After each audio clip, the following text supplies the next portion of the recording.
Barbara. Today I'm showing you how to make a really easy recipe, gluten-free meatloaf.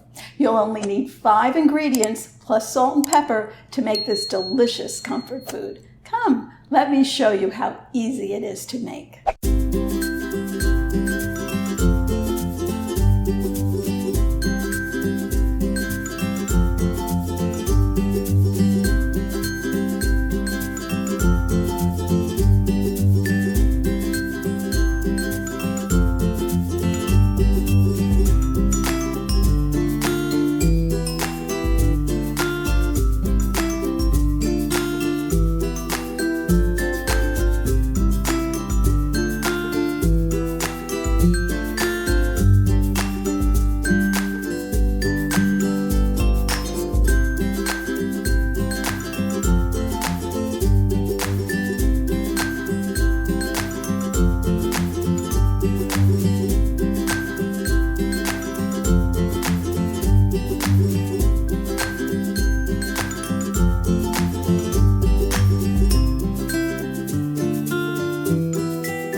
Thanks for watching. You can find the full recipe in the video description.